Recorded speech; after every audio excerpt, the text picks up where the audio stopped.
Bloqueado, transmitiendo para TikTok y todas las redes. Hoy, jueves, ¿cuánto, Gonzalo? Hoy es jueves Jueves 8 de mayo de 8 de mayo. 2025. Bueno, estoy con Gonzalo Miño, que es abogado, un abogado particular que se está dedicando a defender a cierta gente. Me gustaría que, que él nos cuente un poquito qué es lo que está haciendo y por qué lo está haciendo.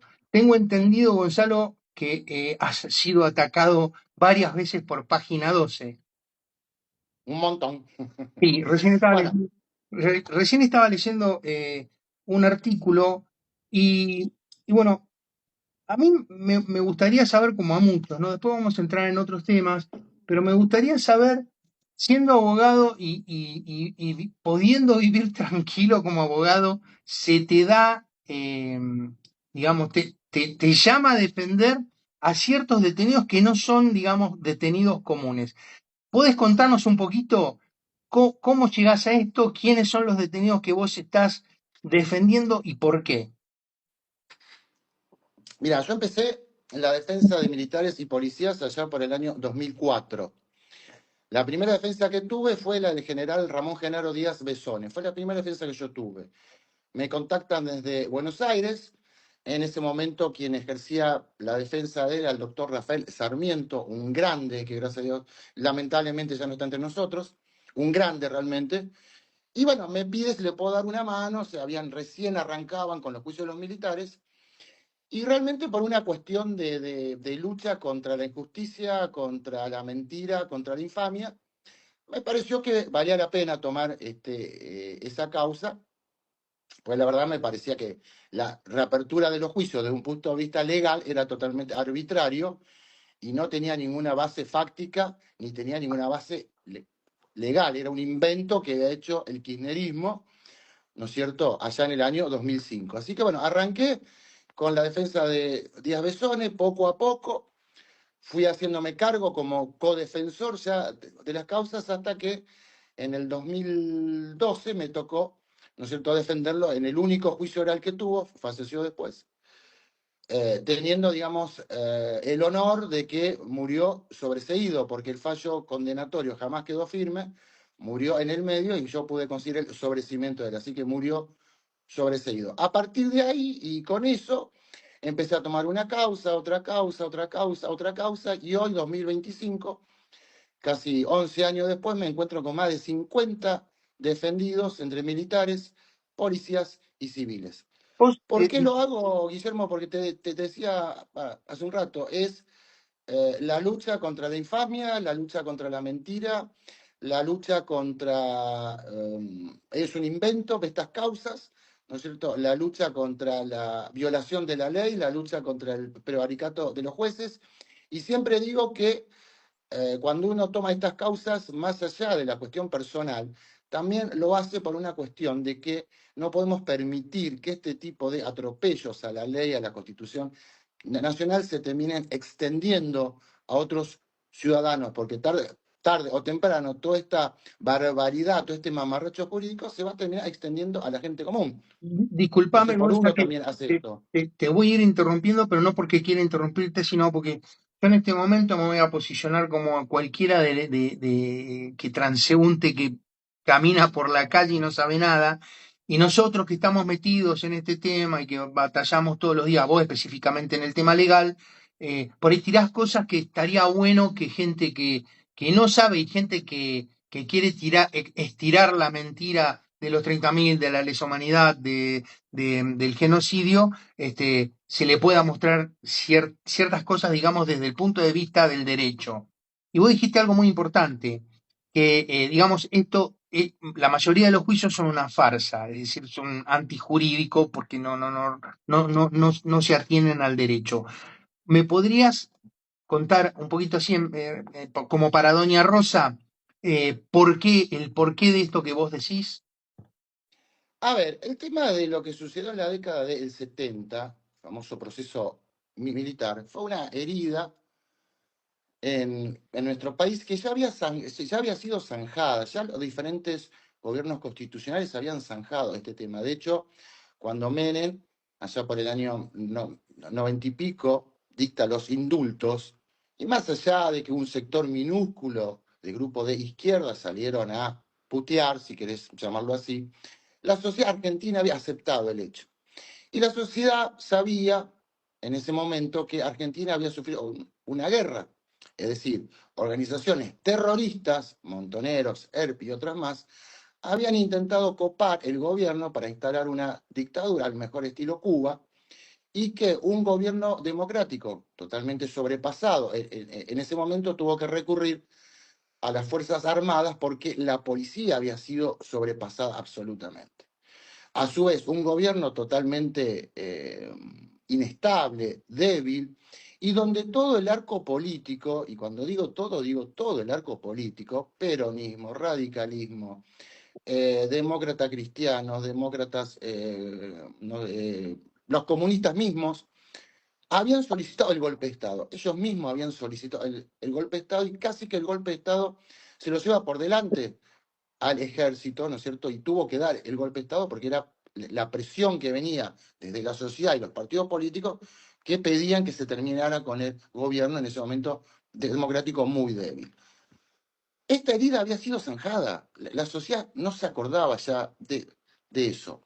Espuriamente, en el año 2004, un gobierno totalmente débil, como era el gobierno de Kirchner, que necesitaba, ¿no es cierto?, un aval, inventa todo esto de los juicios, viola la ley, si querés podemos hablar de eso, viola la ley, reabre estos juicios contrario a la ley, con toda una maniobra que descabeza a la Corte Suprema, descabeza a jueces, descabeza a fiscales, empieza a nombrar jueces militantes afines ideológicamente, y entonces comienza esta persecución, esta verdadera cacería que está en contra de la ley. ¿Por qué digo que está en contra de la ley? Por una cuestión muy básica.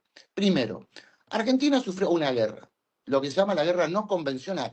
Es lo mismo que hoy sucede, para que me entienda la persona que nos ve, entienda, es lo mismo que sucede hoy en Israel y Gaza. Es exactamente lo mismo, es un Estado atacado por grupos terroristas que quieren terminar con un Estado, en este caso el Estado de Israel. Bueno, acá se quería terminar con el Estado argentino.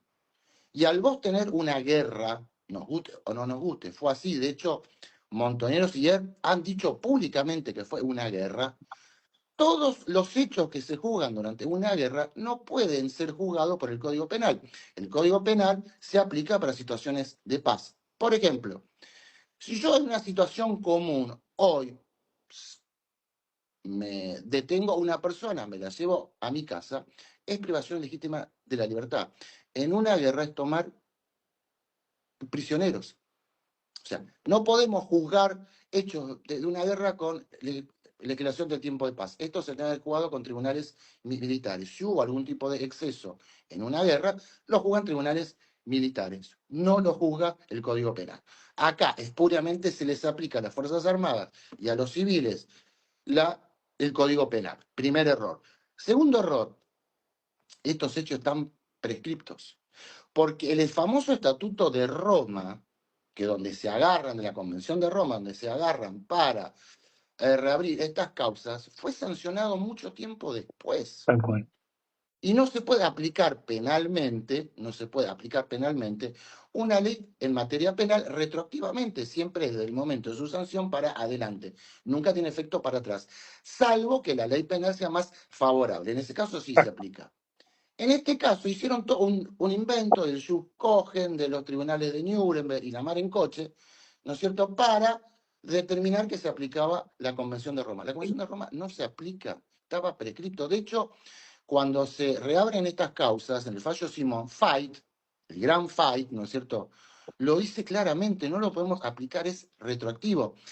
Es más, hay una resolución de la Fiscalía Penal Internacional, del Tribunal Penal Internacional, ante un caso puntual donde se denunció un hecho, donde era la participación del entonces general Balsa, ¿no es cierto?, en un hecho de Montoneros, y la Fiscalía Internacional dice, está prescrito, pues en el año 76, 77, 78, 79, no estaba en vigencia el Estatuto de Roma.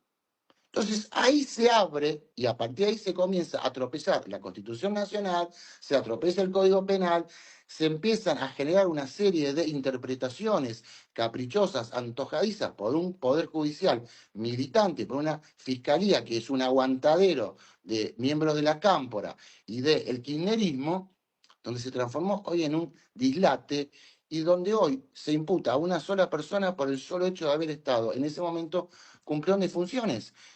Entonces tenemos que, por ejemplo, a una persona porque era teniente en un regimiento X, se lo imputa por el solo hecho de haber estado en ese momento, porque el hecho de haber estado cumpliendo funciones en un regimiento o en una estación policial implicaba un compromiso con una supuesta represión, cuando lo que tiene que hacer el Estado en cualquier caso penal es probar que la persona realizó una conducta ilegal y demostrarme cuál fue concretamente el hecho o la participación legal.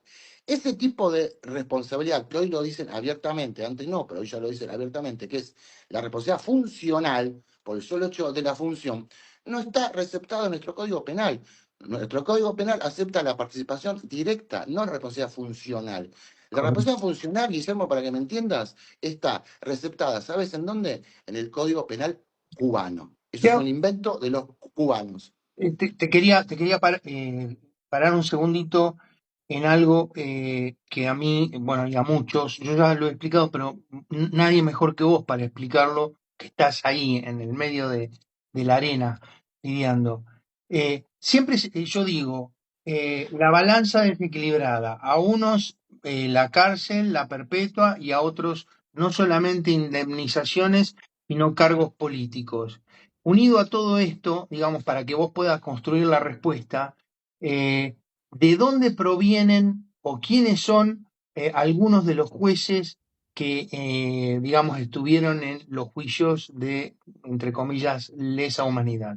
Es decir, ¿cómo podemos unir el premio para, yo digo, los asesinos, para los que defendieron la patria, van en presos, y en el medio, ¿quiénes estuvieron juzgando? ¿De dónde vienen?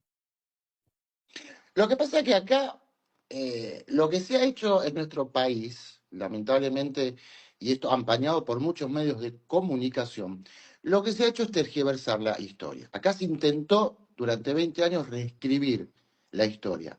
Entonces pasamos de organizaciones terroristas, verdaderos asesinos, que quisieron tomar el poder mediante la violencia y que masacraban y mataban gente, pasamos a convertirlos